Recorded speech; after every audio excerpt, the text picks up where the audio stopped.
Hi there. We promised you a big guest, and he's with us due to technical problems. Networks be congested. We've had to convert Hitesh Oberoi, the managing director and CEO at InfoEdge India, from a Zoom call to a regular phone call. Hitesh, I hope we have better luck this time round. You were telling me about how InfoEdge was ahead of the curve and managed to transition 4,500 employees before the Prime Minister announced the lockdown. You know, a lot of people look up to you and to Mr. Sanjeev Bikhchandani. In fact, we promoted this interview also saying we're getting you for valuable tips. First up, how was the transition? What kind of challenges did you face? And was it very expensive? Did it put you out of pocket? Because if, not out of pocket, but if it cost a lot, I'm sure a lot of startups and founders worry about that. So it's been relatively smooth up till now. As a company, because we're a digital company, we were better prepared than many other sort of traditional enterprises, I would assume. A lot of our people already have had they have laptops, so they were able to quickly sort of, start working from home. We were able to sort of put a virtual private network at work, in play for them to operate. But yes, we have, a large sales team. So we have over 50 offices, close to about, 1,500 people on the field. We have a very large back office team as well. And a lot of these jobs are not as high paying as a tech jobs. So enough of these sort of people don't have big sort of, homes to operate out of.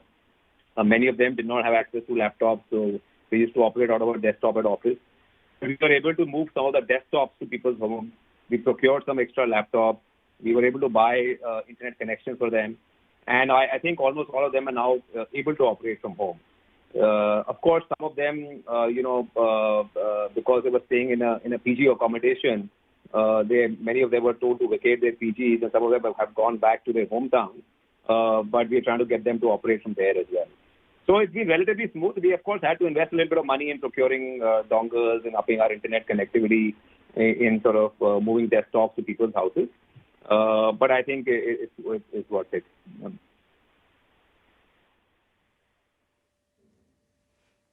But Hitesh, as the big boss at InfoEdge also, it's a test of leadership, right?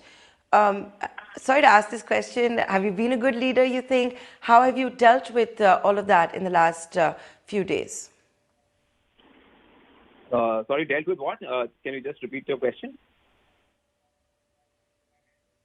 Leadership, it'll be a big test on your leadership as well. You have to be even more patient, more compassionate, more reasonable, and also, keep the morale up and flying. Yeah, so, these are trying times, but because we've been around for a very long time, we've seen a couple of slowdowns before this as well. So 2008 was a very difficult period for our company. There was a point in time till September 2008, we were actually growing at 35-40% per annum. And within a month, we went from 30 plus 35% to minus 25%. And that phase actually lasted for 3 or 4 quarters. So we've seen, a recession before. And as a company also, we are a lot more stable. We have enough cash in the bank. We know that business will come back at some point in time. It's only a matter of time. Hopefully, the government will be able to see the crisis through. And in the past, in 2008, of course, everybody was impacted. But in 2010, we saw a V-shaped recovery. So business came back, bounced back very quickly. We are hoping that the same will happen in the month, maybe if not this quarter, but in a couple of quarters from now. So of course, one has to see this period through, and a lot of people are impacted in our company. Their health and safety was our primary concern, which is why we sort of decided to move to work from home even before the government announced the lockdown. And yes, we are prepared that, the collections will be impacted for a very long time. But we are hoping that this crisis will blow over, the storm clouds will pass, and business will return to normal in a couple of quarters. Let's see. So one step at a time. But right now, the job is to sort of ensure that people are productive. They are able to work from home. We are over communicating, engaging them in all possible ways. Conducting a lot of training programs.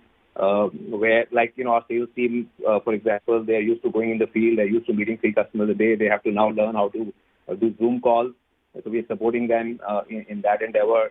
So all that is happening as we speak, and in the hope that things will normalize, if not in a month, at least in a quarter or two from now.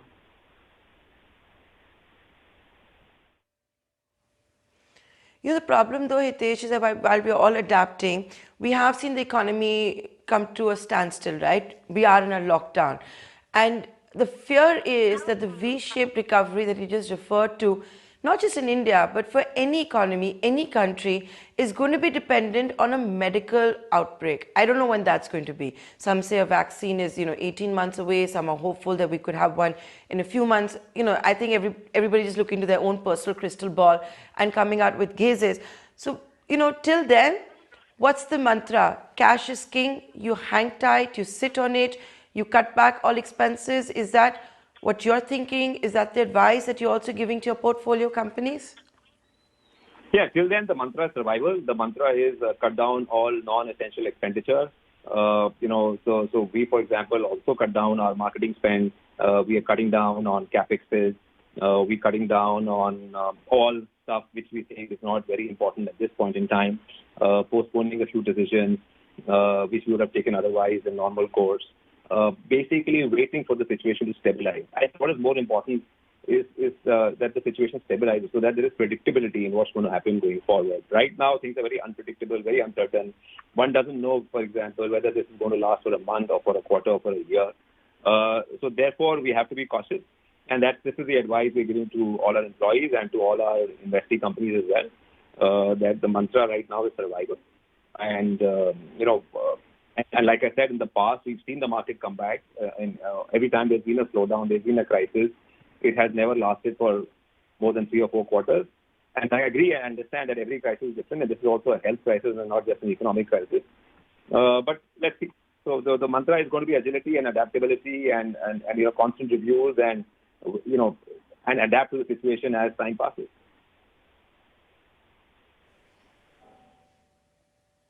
Hitesh, they also say that every crisis brings opportunity. Yesterday, we had the US Federal Reserve former chairman Ben Bernanke saying that coronavirus is not like the 1929 depression. It's more like a natural disaster. In this disastrous times, in this time of crisis, do you think it's like other crises where there can be an opportunity? Well, there is certainly an opportunity already for companies which are, for example, we try to do our call on Zoom. So I'm sure the traffic on Zoom is going through the roof. So not many people had heard of Zoom till a few months ago, and now suddenly everybody's using Zoom.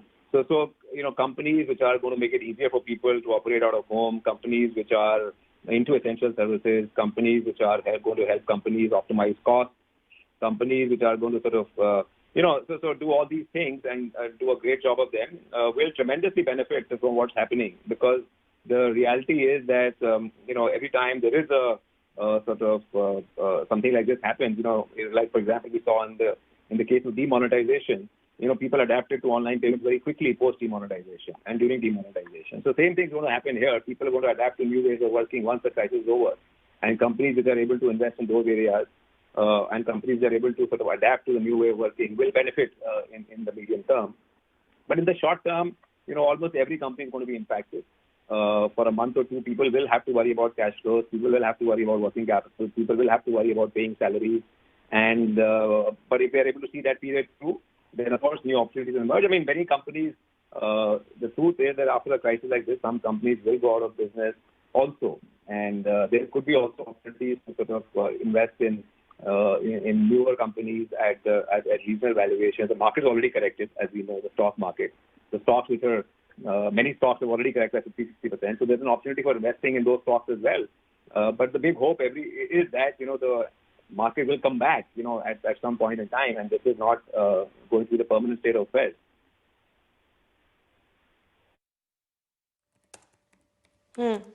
Yeah.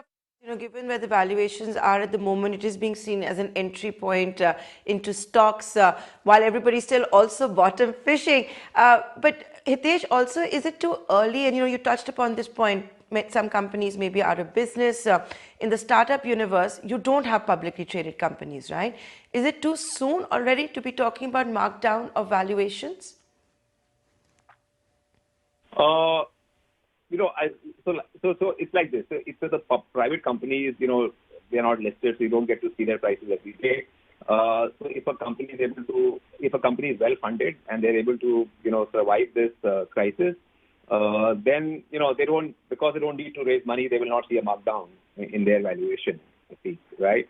But companies which are going to be running out of cash, companies which don't have a very sound business, and companies which need to go back to the market, I think they will see a markdown in their valuations pretty soon.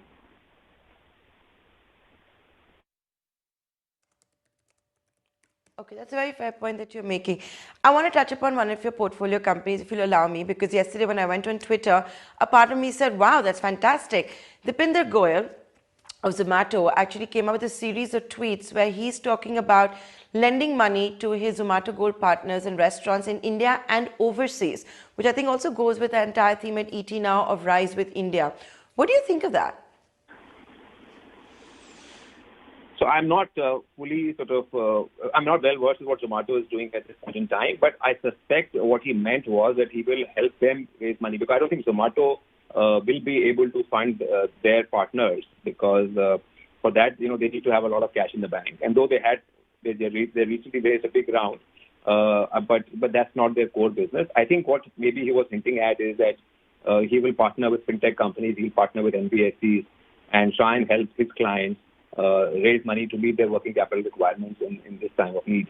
And I think that's the right thing to do, because the entire supply chain on the restaurant side has been impacted by this crisis. Many restaurants are not operating. Their services have been disrupted.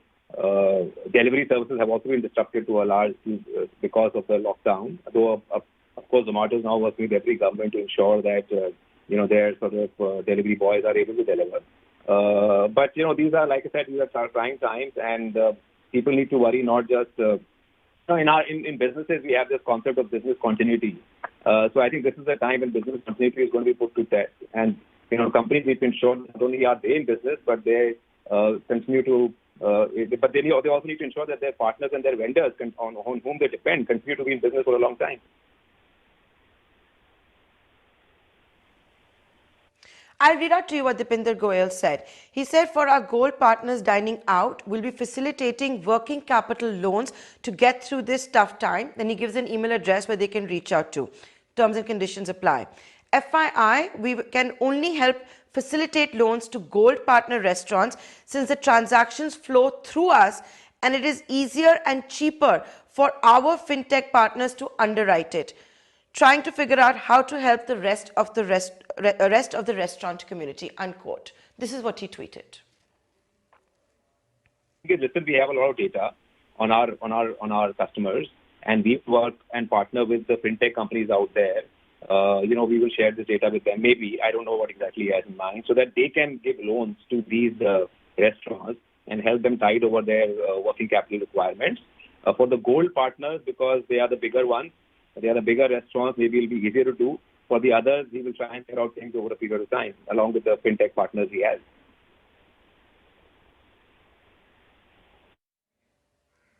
Okay, that does make sense.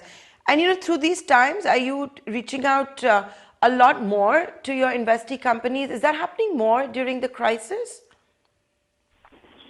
Yeah, I think the name of the game right now is over communication and engagement. With employees, with customers, with vendors, with investee companies, with everybody, with the government also, because like I said, it's very unpredictable, it's very uncertain times, and we need to get clarity, we need to get stability back, and we need to also ensure that panic does not set in. And therefore, right now the mantra is, and for every business, should be over communicate with everybody.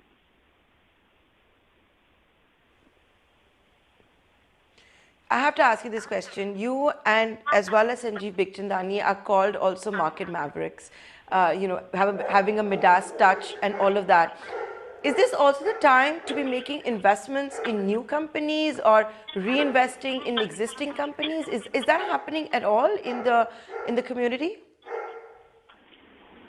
I think, till the situation stabilizes, every sort of business owner, every CEO I think their primary job is to ensure that the investments they've already made, whether it's in their internal businesses or whether it's external investments, to ensure that these companies get all possible support. Because, the internal businesses need to be supported in a time like this. Employees need to be supported in a time like this. I said vendors sometimes they need to be supported. Then we've already made a bunch of investments. We've made about 15, 20 investments in the last few years. They may need support going forward. So we need to ensure that they get support and be able to survive the crisis. So that is the most important thing at this point in time. Of course, if a company is cash rich and if a company, is not very impacted by this sort of crisis, then of course, and there are new investment opportunities which arise, and I'm sure many will, then they should be considered as well. But the first step is to protect your existing business and to protect your existing investments. After that, rest after that. I actually asked you this question because, like I said, a lot of people see a crisis as an opportunity. Hitesh, before I let you go, you are also a listed company. Any message that you have for the shareholders? You talked about how in 2008 you survived it. You survived it so fantastically.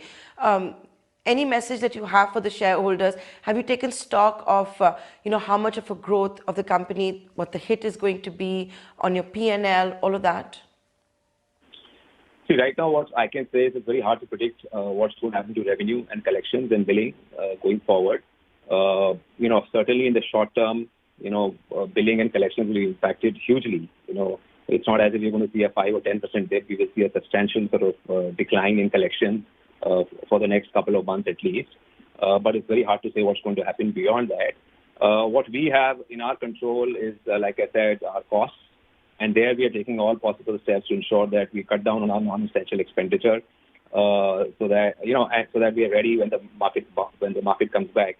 And what we don't want to cut down certainly on is our long-term investments in our product and technology and platform, because we saw in 2008 as well that because we did not cut down our investments in our core businesses, when the crisis got over, we actually came back a lot stronger and we gained a lot of share over our competitors. So we don't want to cut down on our core investments. We want to continue with those and put enough money in the bank to ensure that that happens. Revenue is very hard to predict at this point in time. They will take a substantial sort of hit in the near term. But we're hoping that this crisis will go over soon and we'll be back to normal in a couple of quarters.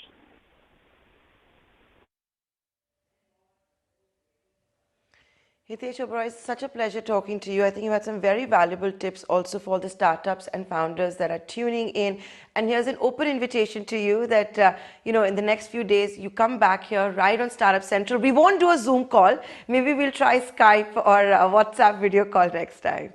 I also wanted to let you know that I recently had Deep Kalra and Rajesh Magao of Make My Trip. I interviewed them together since they're both rejig. I don't know if you saw the interview, but in that, Deep Kalra said, I decided on having new responsibilities and elevating Rajesh because I saw how well Sanjeev Bikhchandani and Hitesh Oberoi were working, and I said, hey, even I should try that. So I thought I would just sign off by letting you know that.